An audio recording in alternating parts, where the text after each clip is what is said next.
I Go to London, Part 6. Hello, I hope you are feeling well. First, I want to remind you that there is the Part 1, 2, 3, 4 and 5 to this story. If you have not watched it yet, visit my channel and watch it so you can understand the whole story well. My name is Sam. I am a student of English. This is my story. I want to tell you about my life in London. I want to tell you about my fantastic teacher. You can read my story. You can learn English with me. Chapter 1. What is the best school? The next lesson, one of the students asks an interesting question. She says, "Next week, I am going home. I would like to continue studying in my country. I don't know how to choose a good school there. Could you help me? How do I know if the school is good or not?" My teacher says, "This is a very good question. I believe that when you read, listen and speak a lot, you don't have to go to a school. You will learn English naturally by using it. But if you want to pay for your education, a good teacher can help you learn faster. If you want to know if your school is good, before the first lesson of the course go to www.testlanguages.com. There you can find how many words you know. After 5 lessons of the new school, do the test again and you can see how many new words you know. If you are happy with your progress, you can continue paying for your lessons. It is also important that you enjoy every lesson and you look forward to the next one. It is important to enjoy every activity which you do with English. I also give private lessons via Skype. If you are interested, I can teach you via Skype. If you don't find a good school in your town, you can contact me and I can help you." "This is great," says the student. "I want to have private lessons with you via Skype. This is great news for me. I didn't know that it was possible to have a private lesson with my teacher. Soon, I'm also going back to my country and I want to have private lessons with my teacher." Moral: when you go to school, you have to see your progress and enjoy every lesson. Chapter 2. What to do when you need help. It is Wednesday and I go to school again. At the beginning of the next lesson, Monica has a question for my teacher. She asks her, "How do you know all this? Where did you learn information about studying languages?"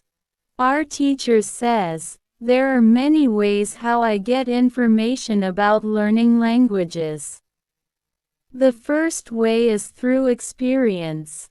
I started to teach 7 years ago. I have many years of experience.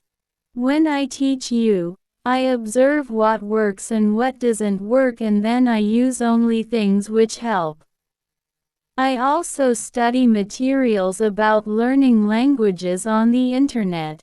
When I find something interesting, I test it in one of my classes. If it works, I use it in all other classes. I have a good friend. She's also a teacher and we often speak about the best way to learn languages. Sometimes she gives me good tips for my classes. There's also another way how I get information. It is usually during moments when I have a question but I can't find an answer to this question. During these moments I go and visit my magic park and I get the answer there." Monica tells my teacher, "This is interesting. How do you get the answers in the magic park?" Where is the magic park? Can we go there too? My teacher says, what I want to tell you now is not real to everybody. If it sounds crazy, I'm sorry. But you ask for it, so I'm giving you the answer. I believe that if you have a question and you ask the universe for an answer, the answer comes. When I have a question, I go to the magic park. I sit on a bench. I relax my body. I breathe slowly and I try to stop my thinking. Then I ask the question. This is all. Sometimes the answer comes as a new idea in my head.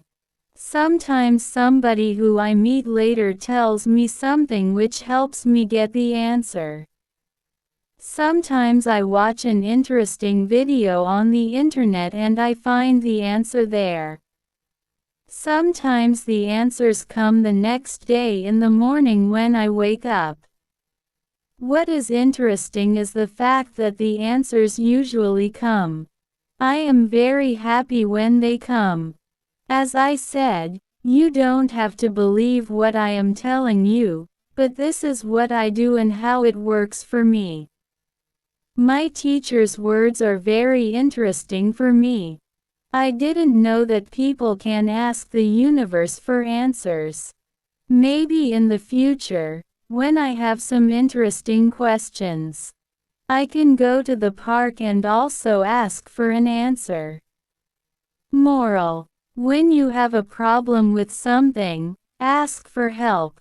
Chapter 3. Summary.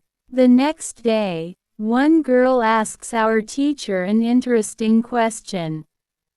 She says, "Thank you for the information which you give us on how to learn English. Can you give us a summary? Can you give us some rules out what we can do every day to learn English well?" Our teacher says, "Okay, I can give you a simple summary. If you want to speak English well, you need to do 3 things. You have to read, listen and speak. You already have this information. What is important is that you do all these 3 activities the same amount of time. If you don't do one thing, your progress isn't usually very good." From my experience, I can say that it is important to use English every day for 90 minutes. You don't have to study, but it is good to use English actively. Now, I will explain every activity in more detail. Let's start with reading. It is good to read for 30 minutes every day. It is the minimum. Don't read to study English. Read to get some new information. Read to enjoy an interesting story. I know that I repeat this information again and again, but it is really important. Then, it is good listen to English for 30 minutes every day.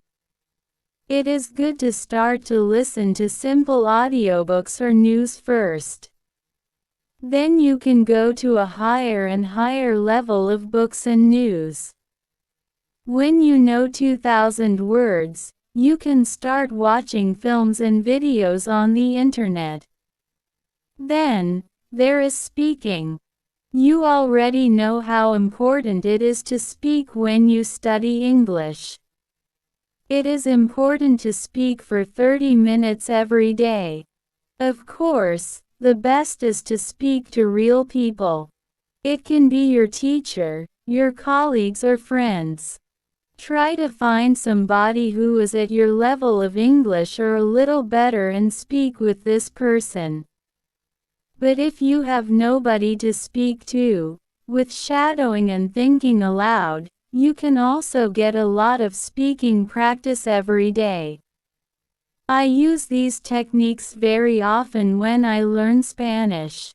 I don't have any native Spanish speakers in my life. I use these 2 techniques to improve my Spanish. As you can see, studying English is simple. All you have to do is read, listen and speak. This is all. Now, you know how to do it. Thank you, says the girl.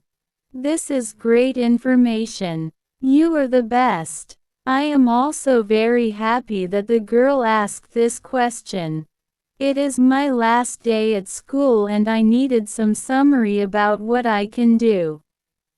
During the 4 weeks which I spent with my teacher, I learned a lot. I also improved my English very much. My teacher knows that this is my last day at school. She asks me if I want to say something to the other students in the class. I say that I was very happy to study in this class. I met a lot of nice people. I give everybody my email address and I tell them that they can contact me if they want to. Then I say goodbye to everybody. I am a little sad but I know that I have to continue with my life. Now, it is 1 year after my last day at school. I used English every day. I used the techniques from my teacher. Now, I know 4,000 words in English. It is great. I also have a new job. I start to teach English. I teach beginners. They know only 500 words. It is good for me because I know that I need a lot of practice as a teacher before I can teach at higher levels. I have one great advantage in my new job. I had a great teacher in London. I learned a lot from her. Now, I am trying to give all what I learned from my teacher to my students. I want them to be successful too. Advice: when you want to learn English, read, listen and speak. Do each activity for 30 minutes every day. Goodbye, see you soon. Thank you for watching. Like, share and subscribe for more interesting videos.